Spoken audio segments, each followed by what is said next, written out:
Hi everyone, thank you so much for joining us again. Welcome back to our channel. This is the Love is Healing channel, and in this channel we aim to teach you, show you, embody that love is in fact healing, that when we love ourselves we can love others better, and we can integrate, we can have more empathy, we can have open conversations, especially with those that we disagree with the most. And yeah, we aim to have respectful dialogue and open-ended questions, and just, again, building that empathy and those connections with other people, especially those that believe differently from us. Also, we focus on psychoeducation and all things trauma, spirituality, honestly, just what comes up. All right, please like, share, subscribe, and comment if you have any comments on this video. Hi. I'm reading this book called I'm Glad My Mom Died by Jennette McCurdy. Not because I hate my mom or anything like that, but because it's a book that was recommended. And I've been thinking a lot about, so one, my daughter's listening to it with me because, I don't know, she thinks it's fascinating that it's so descriptive. But also, I guess, I'm just thinking a lot about boundaries and different things like that, right? Like, my mom wasn't like that bad, right? But I have heard horror stories. So I, as a clinician, really appreciate that book because I think that it's a a fine opportunity to be able to get an insight into like what life can be like as a daughter of a narcissistic mother, right? So firstly, if you're a survivor, I mean, it could potentially be a good book that might help you kind of resonate or something, maybe pull you out of your own experience, but also, I don't know, be validated in some kind of way, right? So that's one piece. But secondly, in listening to it with my daughter, I'm reflecting on myself, right? And then I'm like, dang, am I like that? And I'm like, no, definitely not.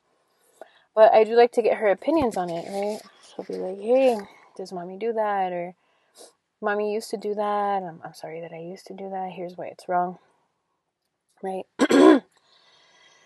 And then this morning, I woke up and I saw this post about parentification. What is parentification? So there's three different terms maybe. There's adultification. Adultification means that you're raised when you're a child to behave like an adult and your caregivers put expectations on you that are those that would be expectations of of an adult. So they're definitely age inappropriate. And some examples of adultification would maybe be like cooking and you're 5, 6, 7, 8, 9, 10 years old, right? Or cleaning the entire bathroom, right, in a detailed manner, or things like that, or doing the whole household's laundry, start to finish. That's not age appropriate, because kids should be learning at those ages and should be coached along and things like that. What happens with adultification is kids step up, yes, because those are the expectations, but they do so at the expense of being able to advocate and being able to identify their own needs. So then that's how you start to create codependency, right? Self-abandonment. And so that leads to a poor self-concept, and that leads to an unhealthy level of self-esteem and lack of assertiveness skills and challenges with boundaries and relationships, fear of resolving conflict with other people, stuff like that, right? Adultification. So then the second term would maybe be parentification. And then that means that basically you have a child and you expect them to parent their other siblings, right? So that means like, okay, I need you to change all of their diapers. I need you to change their clothes. I need you to feed them. I need you to be in charge. I'm going to go and you're in charge and you're going to watch them. which if you see, that's one-sided firstly, right? There's no conversation about, hey, can you handle this? Or hey, can you help me with this one diaper? Or hey, would you like to change their clothes? There's not that dialogue. It's just, this is what you're doing. It's not, hey, would you like to help your sister change her clothes? Oh yeah, totally, right? That's different. Let me see. Parentification, right? It's not like kind of coaching, again, it's not coaching the child as you go along. It's just demanding these really high expectations of them. And it leads to the same patterns I just described. Essentially, it's adultification, and then these other two are kind of under that. The next one would be spouseification. Spouseification is when you, well, spouseification is also known as a term called emotional incest. And essentially, it's when a caregiver, let's just say it's one of your parents, right? Let's say it's your mom, and she's having marital conflict with her husband, which is your dad, stepdad, whatever. And then, so she leans on you emotionally, right? I mean, I can't say I really think that's ever appropriate. And this question in particular is the one that led me to record this video, because I was just wondering, I'm like, okay, well, what does spouseification look like? And then how do you combat it? Or what would it not look like? Right? How would I advise people?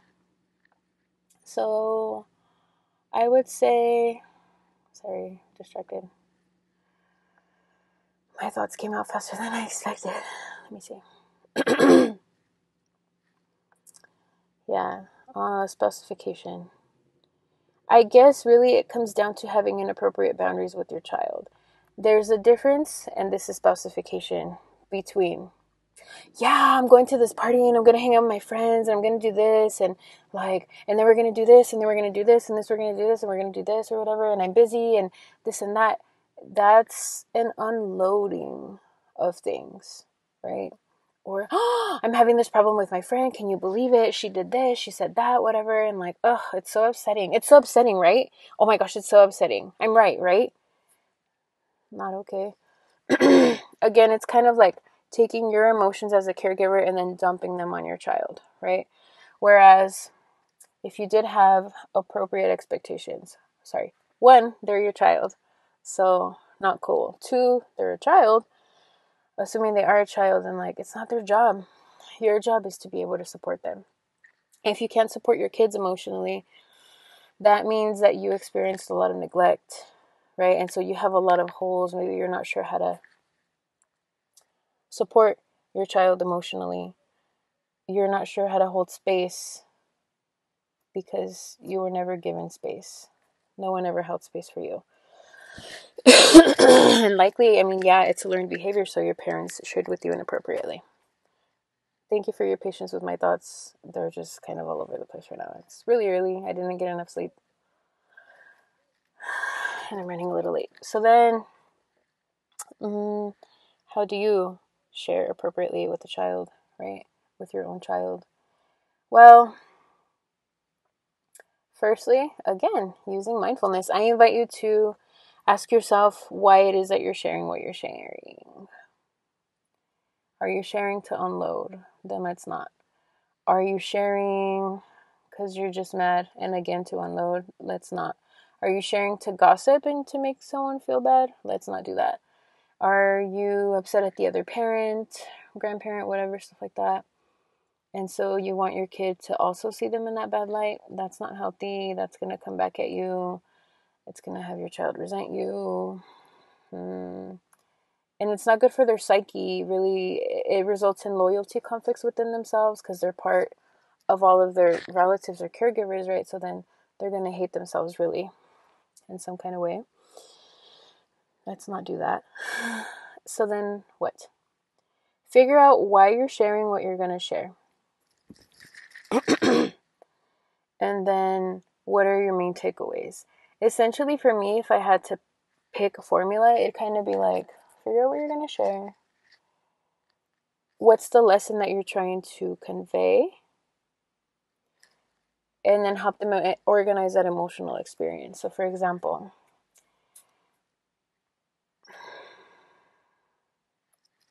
something I shared this weekend. You know what? I just realized that it can be really hard to be a mom sometimes. It's hard for me to be a mom sometimes because my mom was gone a lot and she wasn't kind of nurturing and I didn't spend much time with her, so I didn't see her be a mom, right? I don't know how to be a mom. But I've learned, so this is the adversity that I'm telling my child, and I'm not oversharing, it's just pretty general. I'm not giving her specific traumatic incidents or trauma dumping. Then I'm organizing the experience by saying, yeah. And at the same time, like, I taught myself, I surrounded myself by loving women and things like that. And like, I researched it and I've practiced it a lot. So I'm teaching her, like, hey, I came from this adversity. You should know that because it could be a generational curse, right? I came from this adversity and here's how I handled that adversity. And here's what I left you with, right? And you can do the same too. So then I said, this happened with my mom. Here's what I did with it. And it's cool because I'm learning and you're teaching me too because like I respond to your needs and things like that. And by the time that you're a mom, because she definitely wants to be a mom, by the time that you're a mom, then you're going to have all the skills that I have and you're going to have your own skills and we can work together too to help support you to get whatever skills it is that you need whenever you have your kids. So she was like, oh yeah, that's exciting. And do you see how it ended up being about her ultimately? It wasn't about me and, oh my gosh, it's so sad, mommy's story. Oh, it's so sad. Let's feel bad for mommy.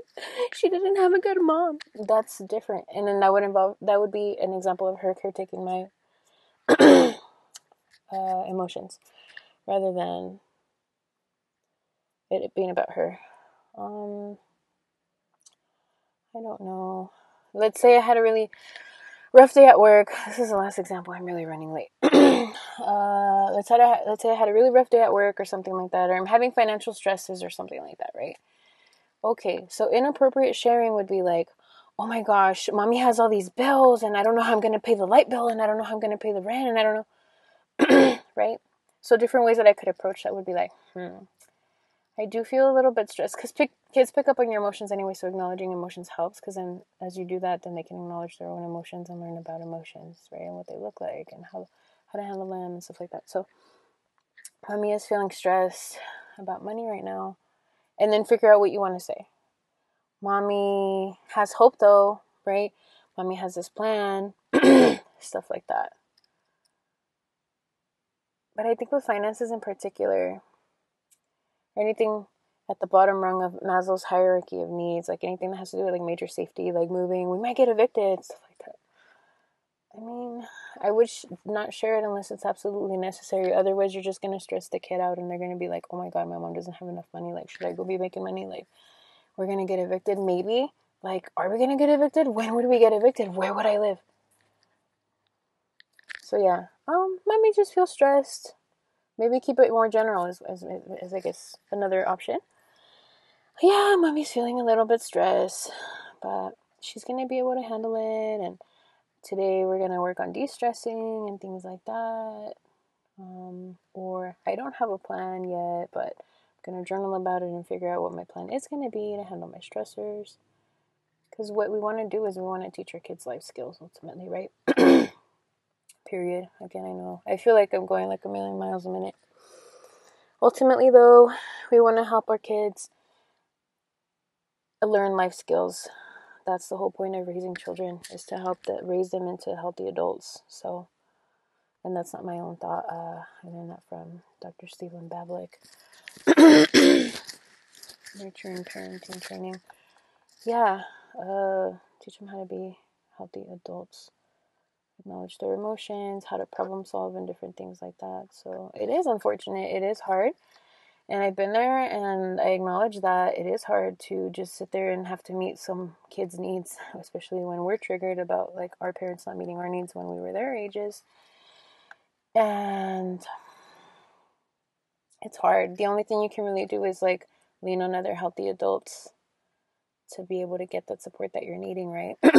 A solid therapist, a solid friend group, and things like that. Maybe even just influencers if you can't figure out a friend group at this time, or maybe you're in between relationships where you're like letting go of like more trauma bonds that you had or toxic relationships that you had previously. Those are my thoughts. You can always feel free to post questions down there in the comments. And yeah, thanks for watching. As always, thank you so much for watching. We appreciate it. Please give us a like, share, subscribe. And you can find us at loveishealingllc.com for any bookings, trainings, collaborations, things like that. We're on Facebook, YouTube, and Instagram, and our handle is at loveishealingllc. Take care, everyone.